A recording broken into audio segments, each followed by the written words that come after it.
stupid. Everybody's so stupid. Good thing about doing comedy in Russia, you have captured audience. You're stupid. Everybody's so stupid. Comedy History 101. Dude, there's so much funny shit on SCTV. Oh my God, yes. I'm just looking here, like the 5 neat guys. Yeah. That was awesome. But did you see like Milton Berle giving them an Emmy? He's just an asshole. Yeah, I know.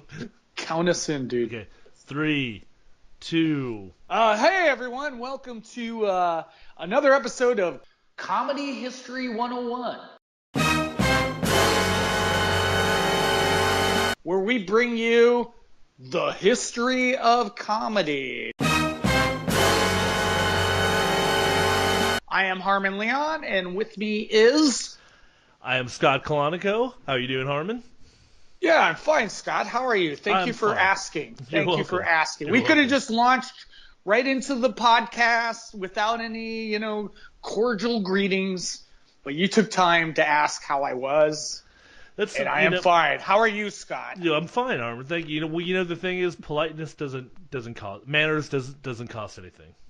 No. People remember you if you're nice to them. Oh yeah, exactly. So I'm. And just going by the Buddhist saying, niceness should not be mistaken for weakness. Right, yeah, of course. Ah. No, we can be nice.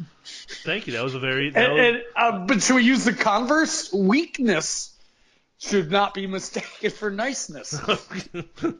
Does that work? I think The I'm trying converse to wrap my head around that right now to see all the Oh implications. shit! of it. I think it's another podcast in I know. itself. I think we keep spinning these off. We should have like somebody just following us around and like. Well, I think we should be a think tank where Okay. people come to us going, I want to start one of these podcasts, but I don't know where to begin. Well, I have no ideas. Well, here's a few of ours that we're not using. Yeah, well, here's one. It's called Weakness Should Not Be Mistaken for Niceness. And here's another one called "Is This Thing On?" about the Yeah, the Technicians history who- of microphones. and technicians who test audio equipment. Yeah, and here's another one called Google This, the history of people that Googled things. But today, this podcast here, this one within this audio space, this one here, Scott, when I say the words Second City Television, SCTV, what comes to mind in your brain thinking device? This is the SCTV television network.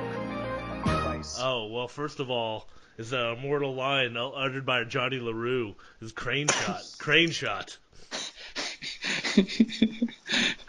And what's the context of that one? I know the context of that one. Okay, well, I believe that was from the Polynesian Town episode where there was a crane shot, and Johnny LaRue, the famous director, wanted a crane shot to end the movie with, and he had to keep begging for money. What a day. I lost my business. I lost my best friend. And I lost my pants. Forget it, LaRue. This is Polynesian Town.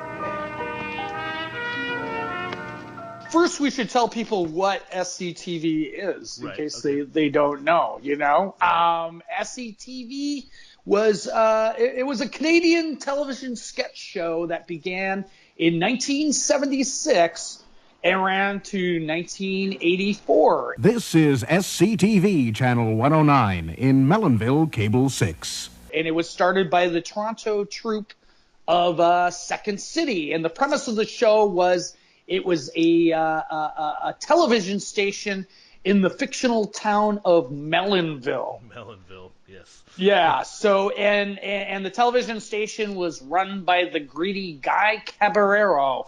And now an interesting message from SCTV President Guy Caballero. Good evening, ladies and gentlemen. It is my policy here at SCTV to hire the best people for the job. That's why I hire illegal aliens.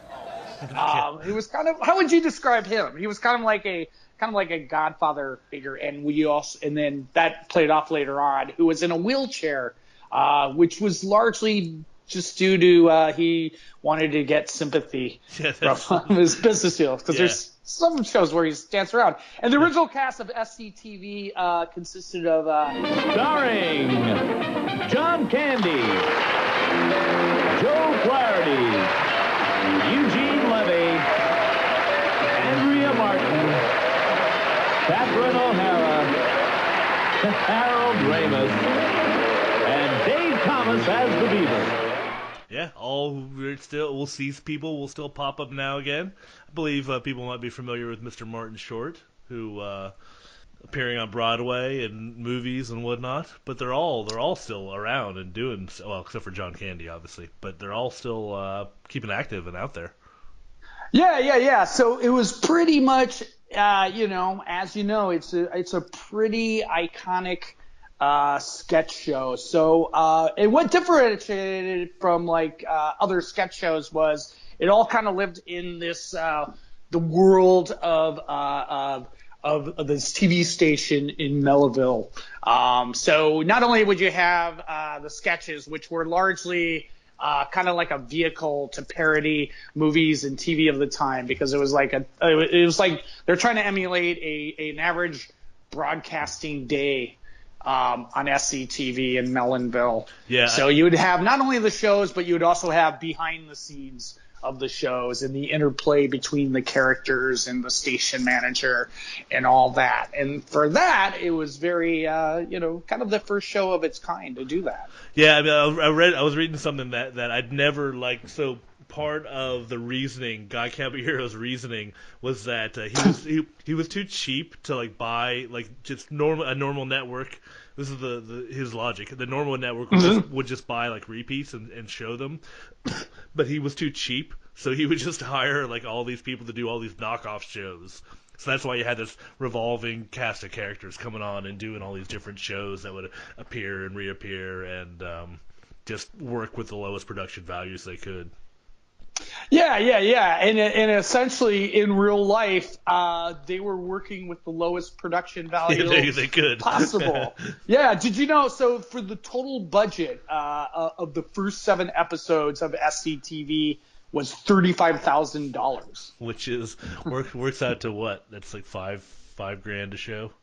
Yeah. So basically, they were making no money on those early episodes. Yeah. But how it came about was it was it branched directly off from Second City. Second City started in Chicago, and then in 1975, they opened a branch in Toronto. I might be wrong on that date. It might be a little earlier. Okay, leave a pause, and maybe you could. Leave the pause. Do you want to? No, I'm scrolling. Okay. Here. I'll stop. You look at this. We'll leave the pause. Yeah, it had to start in 75. Okay. So, anyways, it started. So, Second City came from Chicago, and a lot of the cast, the original cast, where a lot of them started in this legendary production in Toronto of Godspell in 1973. Yeah, sorry, go ahead. Oh, no, go ahead, dude. That was a production that not only had Martin Short, but also Andrea Martin, Eugene Levy, Paul Schaefer was the musical director, and I believe Ivan Reitman might have been I think he produced somehow it. Involved. Yeah. So you had this huge, crazy, Gilda Radner. Yeah, Gilda Radner, who dated Martin Short at the time. Yeah. So you get this huge, crazy cast of future stars, they call it the legendary Godspell show.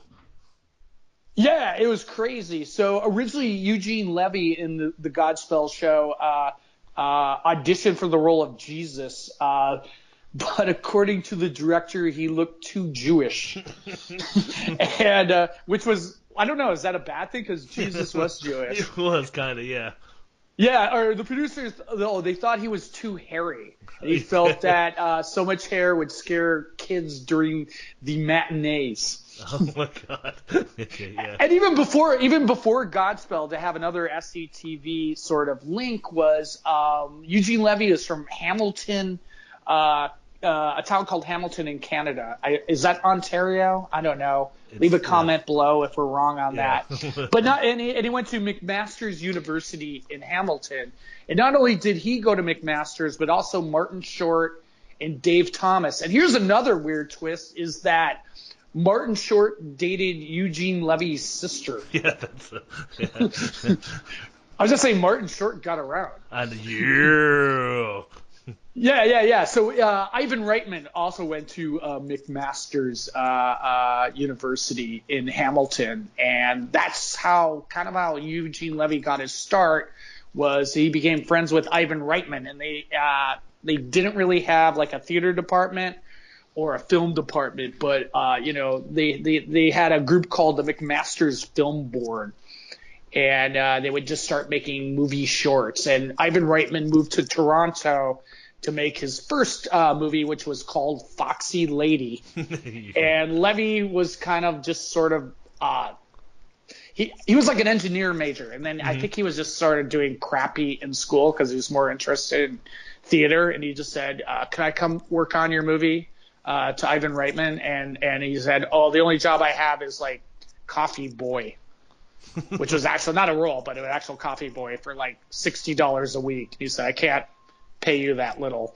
And he said, no, I'll take the job. And from there, Eugene Levy moved to Toronto. And then he worked on actually in a role in Ivan Reitman's next movie, which was Cannibal Girls. Mm-hmm. And Andrea Martin was in the movies as well. So they kind of hooked up together, got their start first from the Ivan Reitman movies, then moved on to Godspell. Yeah, and then from there it was nonstop. Yeah, but it was like kind of like a happy coincidence because like after Godspell, you have all these people in Toronto that worked on it that were soon to become famous, and then Second City opened up a branch in Toronto. So from there, they just became like right into Second City. Yeah, I mean, it was just kind of like ready to go. Here you guys go. You're all here. Let's get it started. And then they had, because Saturday Night Live started in '75, so these guys had something to kind of look towards, so that and then there was that whole National Lampoon thing was going on at the same time, which Reitman and those guys were all involved with as well. And people were kind of picking the corpse. They were all stealing cast members from each other. Yeah. So Saturday Night Live came about in 1975. So the big sort of sketch improv groups was the National Lampoon touring show, which had like John Belushi and Bill Murray in it, and Second City. So Saturday Night Live came about, and they just started scooping all the best players. I mean, pretty much the early Saturday Night Live was National Lampoon. Mm-hmm. Yep. Bernie Solins, who started Second City, said, instead of like having Saturday Night Live just kind of scoop all our best talent, why don't we start a TV show? So what they did was they listed Harold Ramis to be the head writer, and they did the show initially for 2 seasons on the CBC. Okay, yeah, because the Ramis, it's kind of interesting watching Ramis on that show. Because you're not expecting him, and then all of a sudden he's there. What the hell? Hello? Hello, Mr. Dunstan. This is Mo Green on SCTV's Feedback. Mo Green? You stink, you know that? You must be thinking of the other Mo Green. He was born an American. He was an American guy in the Canadian cast.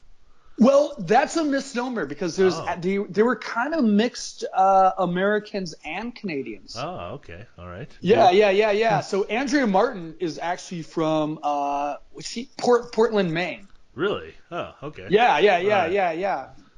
So you learn something new every day. We're doing this podcast. Yeah. And Joe Flaherty, he was born in Pittsburgh. Huh. Okay.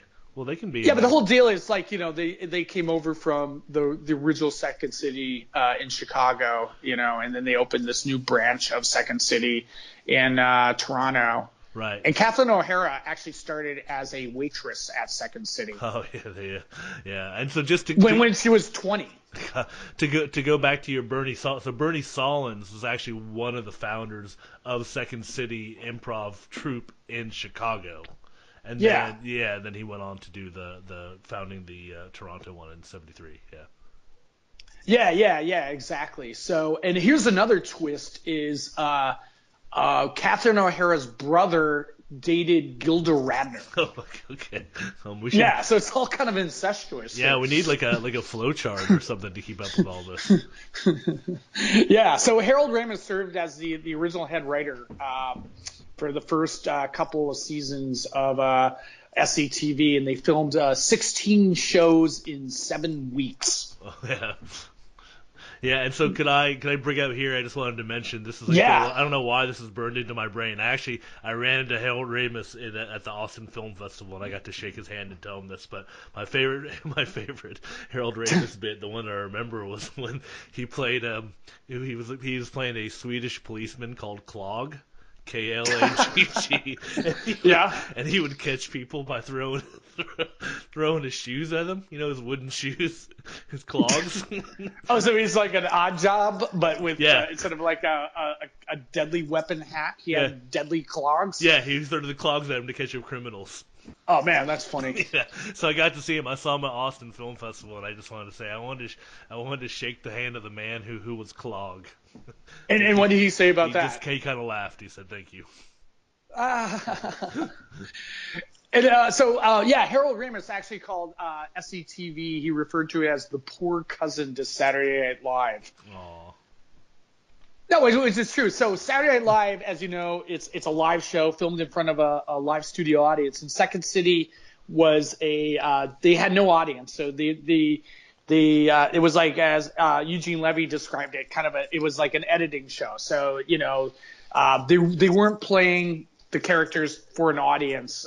They're like they were never holding for the laughs. They were just, so it's more kind of an ensemble, actory type thing where, Saturday Night Live's played, you're performing for an audience. So that was like a huge difference. And originally there was like no laugh track to the show. And then they played it back with no laugh track, and it just was, I don't know. I think Eugene Levy thought it was like kind of creepy. Yeah. So it's kind of weird because you and I have both been kind of binge watching these, and it's just, I mean, I guess you kind of need the laugh track there. It just does sound kind of weird because it's just, I can't really describe it, but it's just like, yeah, you do feel like you need something there. Yeah, so then they went back and they played the clips in front of a live audience and recorded their laughter.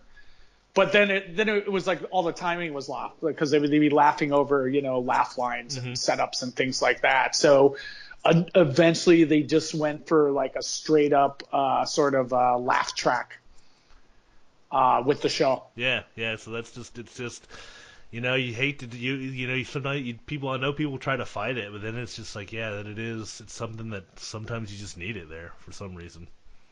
Yeah. So after the first two initial seasons, so it's filmed for the CBC, but it was also in syndication, like in the States. So it would pop up on just random times, no matter who was like what city was syndicating it. Mm-hmm. And after 2 seasons, no one picked up the syndication. Okay. So that you think, that's the end of SCTV. But this like millionaire in Edmonton, Alberta, Canada. Which, have you been to Edmonton? No, I have not. And I don't want to offend any of our Edmonton listeners, but it's kind of a shithole. Oh my God, that is a little offensive. You could have picked a different word. Yeah, okay, we'll beep that out. All right. Yeah. So it was this billionaire in Edmonton. He said, he thought the show was like, an important, cultural, relevance to Canada, like putting it out there in the world. And he said, if you move your production to Edmonton, I will match your production budget. Who was this? I'm not sure what his name was, but he was an Edmonton millionaire. Really? Okay. Yeah, just Google it, dude. No, we're supposed to be sharing this with people. I'll look it up. But yeah. So that's why they moved to Edmonton, and they said like they were so happy, like the production value just like went way up, and it really kind of helped them focus on just like writing the show because there's really not much else to do for Edmonton. But they loved the crew because like the crew before that.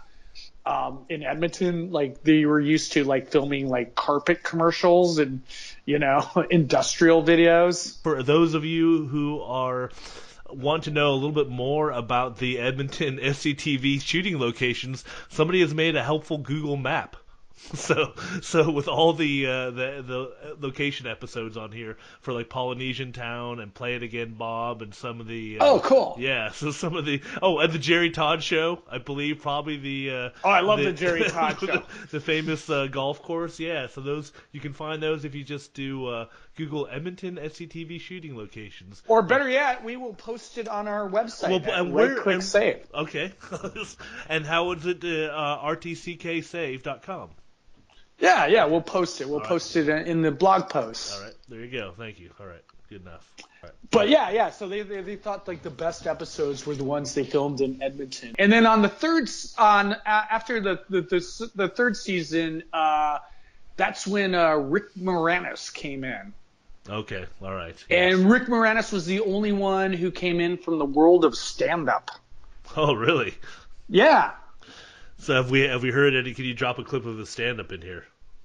I tried to find his stand-up, but only thing I could find was when he was hosting Saturday Night Live. Okay, all right. And also on the third season, two of the most forgettable Second City or SCTV performers, Robin Duke and Tony Rosato. Oh no! Now are we going to talk? But oddly enough, they both went on to be on SNL. Yeah, I did. So while we were doing some research for the show, I took it upon myself to find out a little bit more about Mr. Rosato. Harmon, if you're curious, he's actually from the same part of Italy as my family. He's down from the south, down from Naples. Yep. And apparently, so he was on, after he left Saturday Night Live, he kind of started doing a lot of voiceover work, but then ran into some trouble with the cops, legal issues, back in 2005. What happened? He was charged with criminal harassment of his wife, Leah. Ooh, so that's yeah, not good. things got a little nasty for Mr. Rosato, and he passed away in January. Passed away in January at the age of 62 this year. So yeah, but I think the best one he's known for, which is one of the very classic SCTV skits, was the Midnight Express special. Right. It was like Abbott and Costello. It was a cross between a TV show called The Midnight Special, hosted by Wolfman Jack, and Midnight Express, the Turkish prison movie. Written by Oliver Stone, no less. Exactly. So you have Abbott and Costello. Costello was played by Tony Rosato. So, Lou, why don't you introduce the band? You want me to introduce the band? That's right. All right, I'll introduce the band. What band? The band. What's the name of the band? I'm telling you, man, the band. Well, who's the band? No. Who's on next week? What are you asking me for? I'm not asking you. I'm telling you. Who's on next week? Well, what do I care who's on next week? If I'm going to introduce the band tonight, I got to know their name. That is their name. That's whose name? The band. What's the matter with you? Look, and Abbott was played by Eugene Levy. They're going through customs in Turkey, and they find some hashish in their luggage. Hey, where'd you get that package? Oh, a fella gave it to me. What fella? This fella right behind There's me. nobody there. Well, he was here a minute ago. Didn't I tell you not to talk to anybody? Oh, honest, Buzz, I didn't say anything to anybody. He just gave me this cake to give to his grandmother. You, what's in the box? I'm sorry, I can't talk to anybody. Answer the man. Harmon, one of the things that you're mentioning here, when you started talking, you had this jotted down, was that while they're shooting in Edmonton, things would get really creative, and you were saying something about how the caterer would suggest things. Yeah, they would be open to just having the crew give suggestions on. It was like, it goes back to, it's just like everyone was just really gung-ho to be working on this. And Andrea Martin said they would even take like suggestions from like the boom mic guy or the caterer. If they had like good ideas, they would just go with it. You know, they were just all kind of, you know, for the large part, just all good-natured Canadians. Yeah, they're very polite. Yeah. And then from there, so then the show moved over to NBC, and the execs would come up once it did. The execs would come up to Edmonton and give them like notes, and there'd be like really bad notes, like Eugene Levy would say, because essentially what Eugene Levy said was it was kind of like, you know, the lunatics running the asylum. Like no one really like looked after them, so they pretty much could do like anything they wanted to do, like with the show. But when they moved to NBC, like the execs wanted it, they just like, why don't you be like Saturday Night Live and put all your, you know, big laughs up front, and then, you know, kind of that more experimental stuff, you put it, you know, in the last half hour when no one's watching. They would do, I saw the bumpers, and so what they would do would be, because they'd show it right after Saturday Night Live, and so they would have the NBC bumper, the SCTV would start out the show with the NBC bumper that would eventually, it would get pushed off the screen by the SCTV bumper. So it would give you that illusion of you're now watching a different network. Yeah. And an interesting thing is, like, they would film sketches, and if the sketches didn't go that well, they would always have these little promos for shows in between, sketches. Right. You know, like coming next week, yeah. And it would just be like about a minute promo. But basically, for the most part, those were sketches that just didn't work. And so they would just be cut down to like a minute and used as like kind of like the Terry Gilliam animation, you know, kind of link in between the sketches. Yeah. So, you know, like I think like one that didn't work was like a thing called Melvin and Howard's. Yeah. Melvin Dumar is the driver. Howard Hughes is the passenger. It's Melvin and Howard, Thursday at 9 on SCTV. I don't feel so good. Which was like, you know, so they just cut it down to a promo. So it was basically a spoof on the movie Melvin and Howard. Mm-hmm. But in the SCTV one, it was like Melvin and Howard's, and the Howards were like the Three Stooges. Yeah, they would just because you can get away with it. You don't have to have an ending. There's just nothing there. It just like starts and stops, and that's it. You know. Yeah. So that was like the equivalent of what they would do on like a Second City stage when you have a blackout in between scenes. They would throw in these like promos as the blackout. You know, it would just keep things rolling. Yeah, I think, and then also around this period is when the NBC, they were kind of pushing them to have musical guests and stuff. Yeah. And the SCTV guys would fight that, or just, you know, resist it a little bit by saying, well, if there's a musical guest, we have to give them a reason to be here. Like they would like have a job on the show. And so like one of the ones I remember was they had the Tubes on at the time. You know, She's a Beauty was pretty big, so early 80s, and the Tubes were on, but they weren't just singing. They were a guest on the Fish and Musician. They wound up being guests on that show. From all over the world, musicians come to Gil Fisher's Scuttlebutt Lodge to be on the Fishin' Musician. I think it was the episode called Bouncing Back to You, when it was Lola Heatherton. Yes. And she was like they do a lot of like smarmy Vegas type characters on SCTV. Yeah. And so she was making her big primetime comeback variety special. Ladies and gentlemen, live from the SCTV studios, bouncing back to you, it's Lola Heatherton.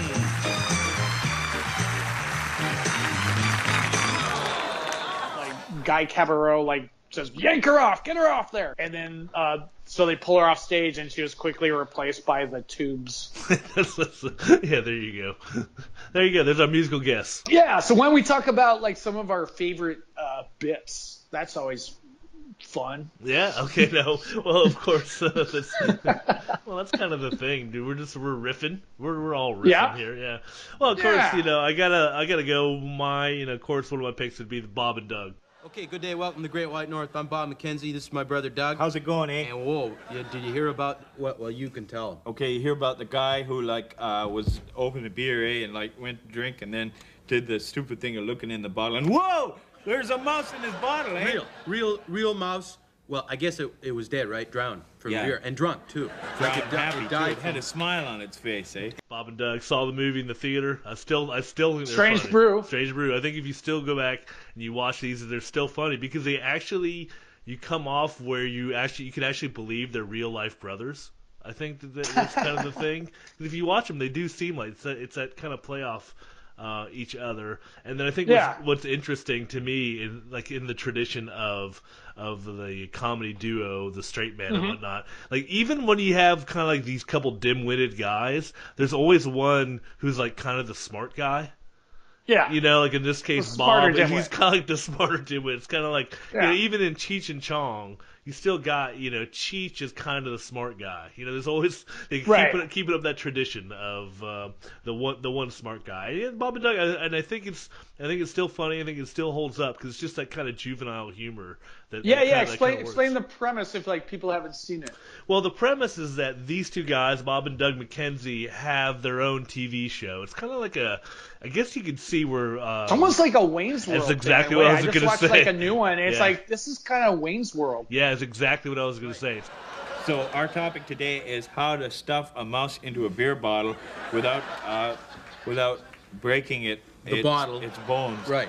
So that they'll look at it and give you a case and not think you hose them by deliberately stuffing one in, eh? It's like shipbuilding in a bottle, okay? Right. Kind of like it's the same premise of Wayne's World, but these guys, on SCTV, they're having a little bit of fun with the Canadian TV board, in that SCTV was told, or Canadian programs were told, that they had to have a certain amount of Canadian themed programming on their shows, and so this is like their kind of thumb up the nose to the Canadian powers that be, or they go, okay, we're going to make the most Canadian show you've ever seen, which has resulted in this the most successful thing that ever came out of SCTV. Yeah, two guys wearing parkas and toques and drinking Molson beer, you know. So yeah, that's about and this. eating donuts, eating Tim Horton donuts, and about the most Canadian thing you can see. And I think the movie holds up pretty well too. It's the interaction between those two guys that's funny. Yeah, I saw the movie a while ago. I know it's like based on Hamlet. Yeah, it is totally. Yeah, it is. Castle Elsinore, beer. Yeah. And Max von Sydow was in it. Really? Yeah, he's like the main bad guy. As himself? He's kind of the main bad guy. No, he's like some evil dude. Oh, nice. Yeah. I mean, it holds up. So that one, I would have to say that would be one of my favorite sketches. Yeah, I mean, it's hard. Like I was like binge watching like the last few days, and there was like so many that you forgot about. Like I think like I like Sammy Maudlin, who's kind of like he's like a smarmy Las Vegas talk show host, which they actually got the idea like in the early 70s. Sammy Davis Jr. had a talk show on. Okay. And it was just like that, where everyone's just sort of kissing each other's ass, and his sidekick is William B. William, who's John Candy, who laughs kind of like this.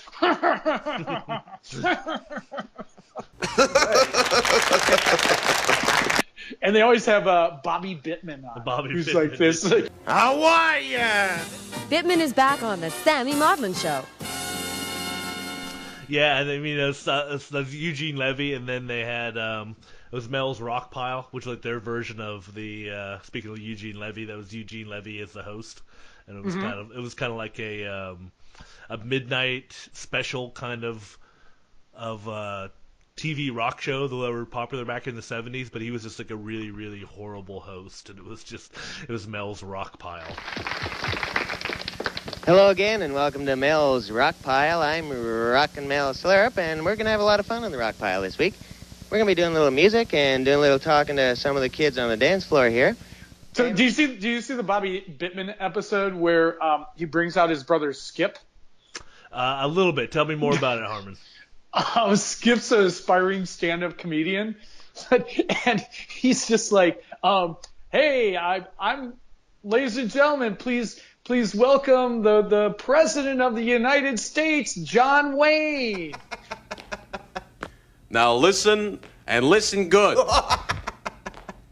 I'm the president. Okay, I'm going to go over and talk to Secretary of State Jimmy Cagney. I'm going to walk over. John Wayne walking over. President John Wayne. Okay, Secretary of State. And then he calls. Then he they go to panel and Skip calls Bobby Herschel his real, and they start arguing in Yiddish. Herschel. They didn't know his name was Herschel. It doesn't matter. They didn't know his name was Herschel. They don't care. My parents still call me Tzvi and him Herschel. You know, in Philadelphia, when they put on the Maudlin show, they say, well, put it on and watch Sammy Maudlin, William B. and Herschel Slansky. That's what they call it. You know you're Herschel Slansky. Was ist es mir? Was denkst du dir gut ist? Was sagst du mir jetzt eine? Du denkst, du gewesen going to bringen dir auf the Maudlin show. Wer weiß, wenn der Maudlin show größer gedillet. Yeah, I mean, they had the ability to do... these crazy, they could stretch gags on for a while. I think because we both kind of had this down here. Because I really remember this too at the time. It was when the SCTV feed got jammed by the Russians.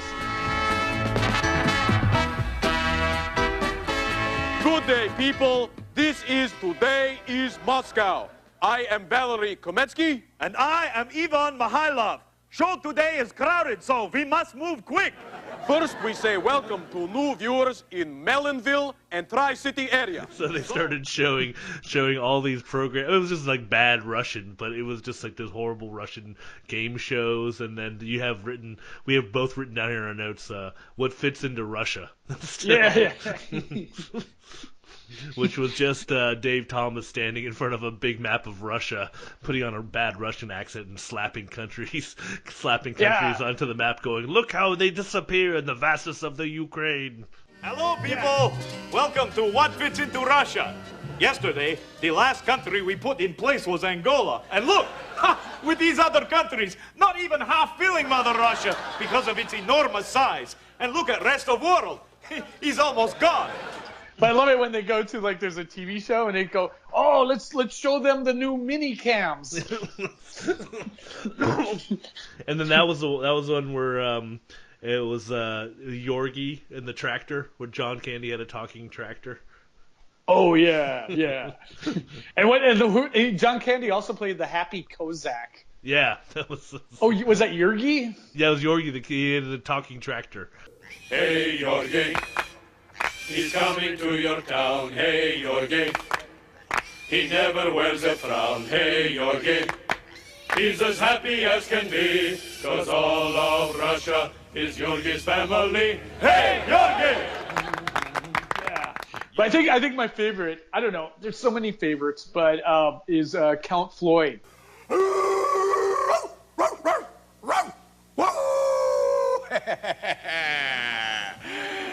Count Floyd here.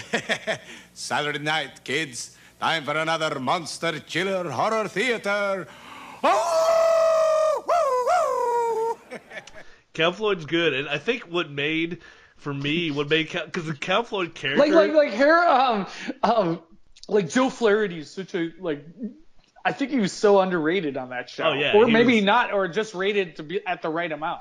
Well, he was such a straight. He was kind of guy. I would almost say he's like the Graham Chapman. Yeah, he's such a straight guy, and most of the you could tell he had a little fun playing Guy Caballero, where he could get mad at people, but he was such a straight guy kind of.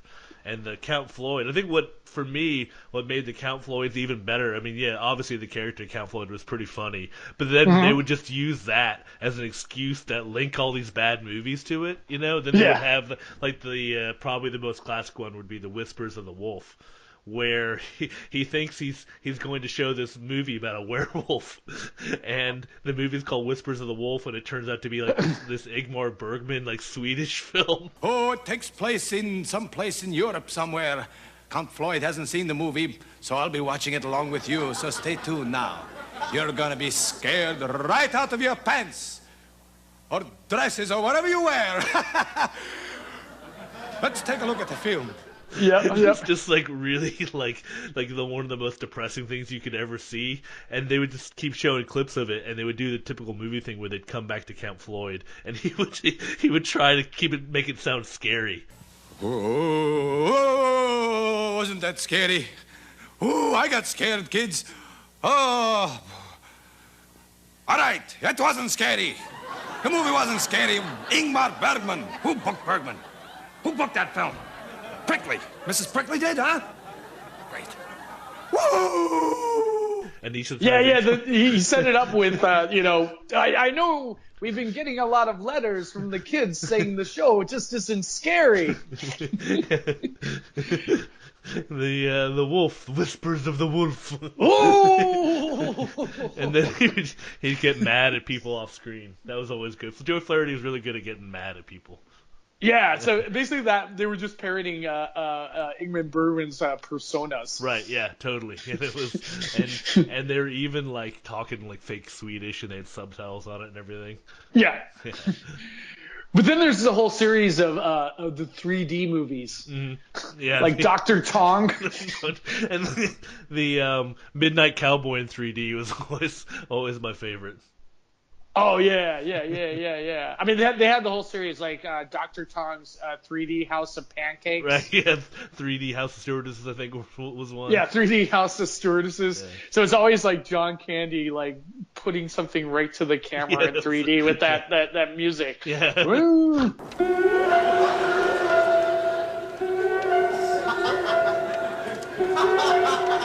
One bit that just was randomly. Do you see Benny Hill Street Blues? Just weird. That was the one I just watched. I just watched that. Yeah. Oh, governor.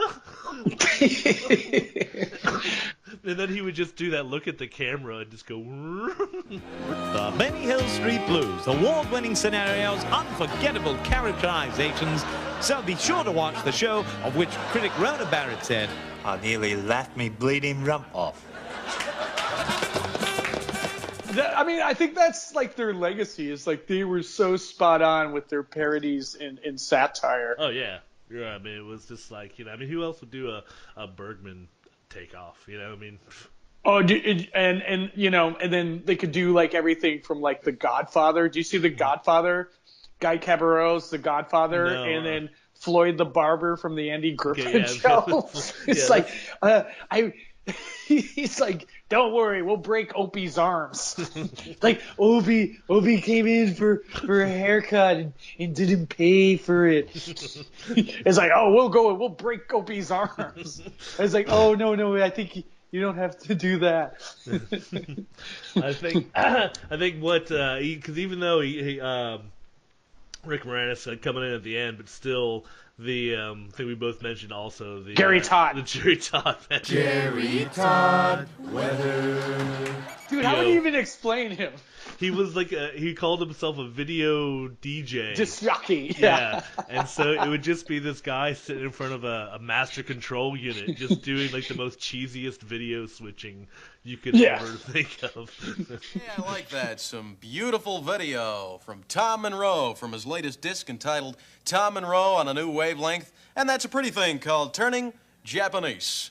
And a good morning to you. Welcome back to the Jerry Todd Show here in the wee small ones of a Saturday morning.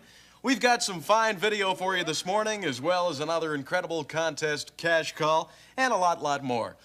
And so I only saw like one episode of that. Would he have like musical guests on each show, or? No, it was just kind of like little short video clips of that. And probably the most famous one, or the people that most know the one, is where he played a video with himself, where he's singing the Vapors song "Turning Japanese," which was kind of a semi-hit in the 80s. Mm-hmm. But the way he's singing it like a Perry Como, like a really slow version, and he's just singing it instead of saying "turning Japanese." He's singing, "I'm turning Japanese." Turning Japanese, I really think so. Oh, I also like the Schmengi brothers. Of course, the Polka Brothers. Right, Polka John Brothers. Candy and Eugene Levy. Yeah, Sorry, go ahead. No, I was just gonna say that I guess we could use this as a segue into like the later ones, because they came out at when the SCTV moved to, is it Cinemax? Yeah, they moved to Cinemax in the last year. Right. Yeah. So that was kind of like one of the big things that came out of those years. Who left and who stayed? Let's see. Well, I know who came. Like in the last two seasons, that's where you get the powerhouse of Martin Short. Mm-hmm. So he came in the last two years of the show. Yeah. And then, of course, he brought everything from what's the guy's name? Ed Grimley. Yeah, Ed Grimley. Sure. And do you see the one, Whatever Happened to Baby Ed? Yeah, yeah, of course. That's the classic. Oh, I told Mr. DeMille to hold that shot longer, you know. Ed Grimley is riveting. Jerry Gladman, Mellonville Free Press. Still a pretty good picture, I must say. Still watching that garbage? Boris Burge's performance in Baby Ed is Oscar bait. George Anthony, Mellonville Sun. See, you know what's it's interesting is you can watch those where like in SCTV where Ed Grimley's kind of developed as this like actual, because he had a job at the station. He did something at the station and like he was like an actual character, guy who had all these different facets to him, and it was funny, but like he was like more than that. Whereas when you look when Short moves to SNL. I guess it's just a different format. He's just got to play up more for laughs, But it was interesting to see those two comparisons. You can kind of see the different styles of comedy there, or what you had to do before a live audience, and what you can get away with on. You just have to be bigger in front of a live audience. Where that just goes back to that they weren't playing for they were just holding. They weren't holding for the laughs. Right. Yeah. Exactly. It was just more ensemble, acting that went on. I think my favorite Martin Short guy was like, and it's timely now. He plays the oil company executive. Oh yeah, yeah. He's on 60 Minutes. Right. Yeah. Did you know that since 1988 we've had the 9 hottest years on record? I know that. You don't think I know that? I represent the oil companies. I would be very aware of that. Yeah, but that was the one on Saturday Night Live. But he'd done that character, Thurman. Nathan.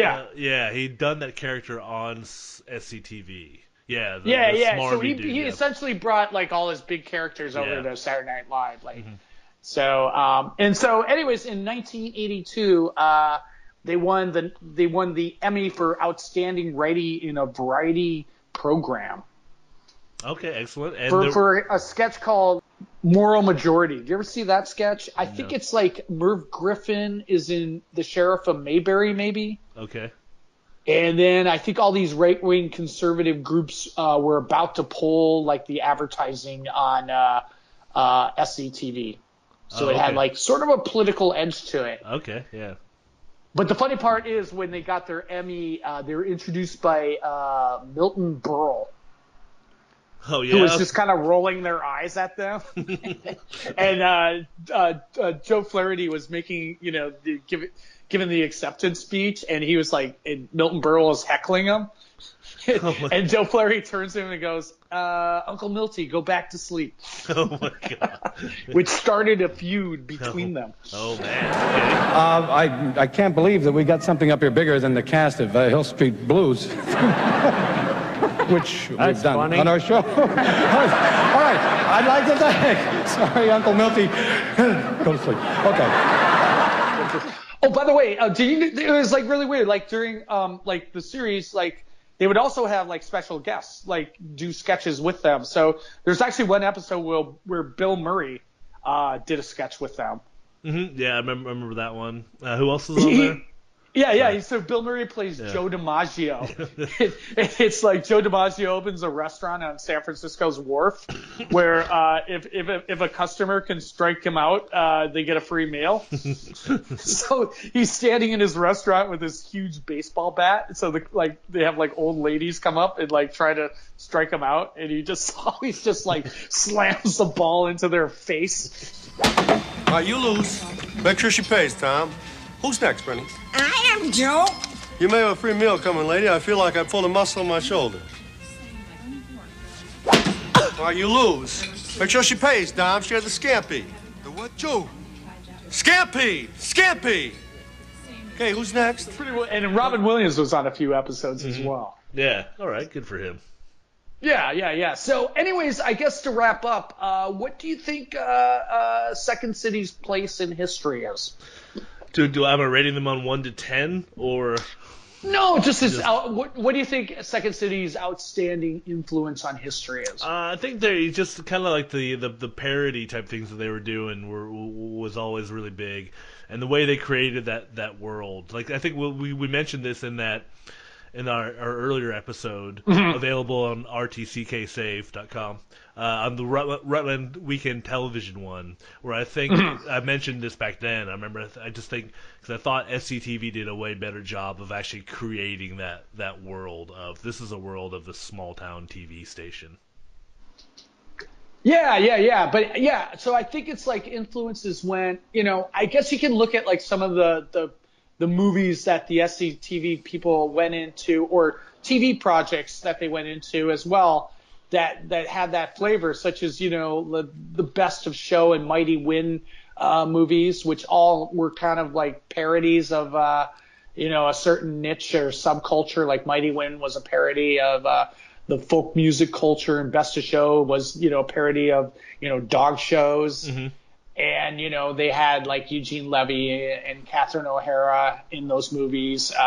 So, those set of movies were kind of direct influences. But then I guess you can also look at, sketch shows to follow, like The State or Kids in the Hall or Tim and Eric's Awesome Show, or even like Eric Andre, which is like kind of like a parody of a talk show, or even like Larry Sanders, you know. And even Matt Groening credits Second City for being the inspiration for Springfield with what they did with, the town of Melonville. Right. Kind of creating this like universe that operates on its own rules within itself. Yeah, I mean, they even had, because go back to the Melonville thing, they even had a mayor that was John Candy, is the mayor of Melonville, who would give his like fireside chats with his remember that. With his fake dog. Yeah, so it was, to me, that was just they created that, and they were able to kind of get away with, like you said, those blackouts, those really short things that might not go anywhere else, that you couldn't really do in a live show. It was just cool to be able to see people doing that. Yeah.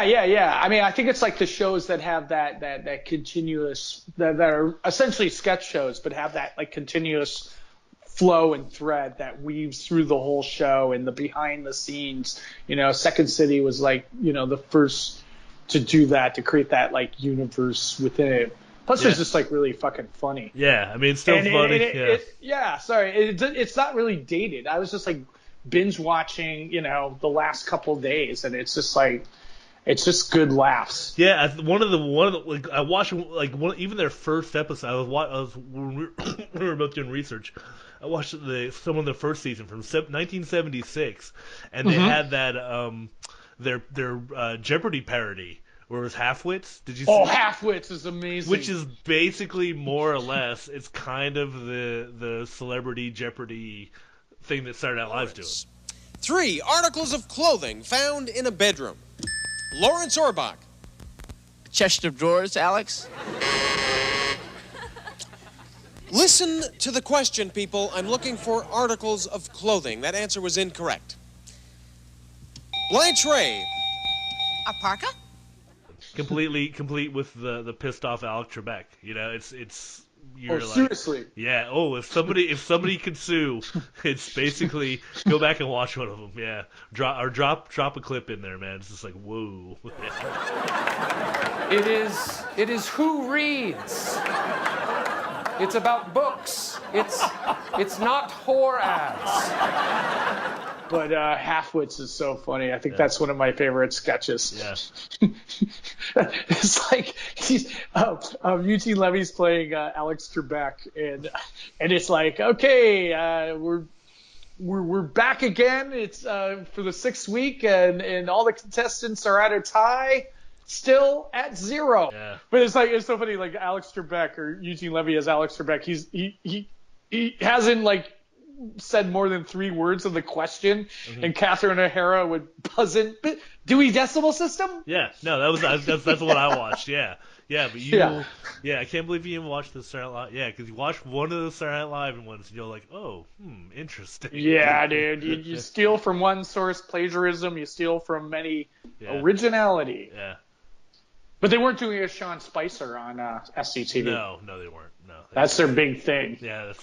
Here comes Trump again. Yeah, no. So anyways, I think it's just time to plug away. Where can they find everything? Well, they're going to be able to find everything, all episodes of our Harmon's and I's brand new spanking podcast, Comedy History 101. You can find it on iTunes, and even more importantly, you can find it on our brand new production website, Right-Click Save, our new production company. The URL of that is rtcksave.com, Right-Click Save, because somebody had already had the domain name, so we had to go with one that's shorter and not as easy to remember. Not as easy to remember at all. But it's okay. You can check out all our past episodes, and I'm sure we got a lot of information wrong, so be sure to comment, rate us on the iTunes store, subscribe to our podcast, and also donate to the podcast. If you can, we have a little button you can donate. This is our bucket speech. Throw in a $1 or $2 for the price of a cup of coffee if you can. So anyways, thanks a lot for listening. This has been Comedy History 101. And we're out. Okay, all right. You're stupid. Everybody's so stupid. Good thing about doing comedy in Russia, you have captured audience. You're stupid. Everybody's so stupid. Comedy History 101.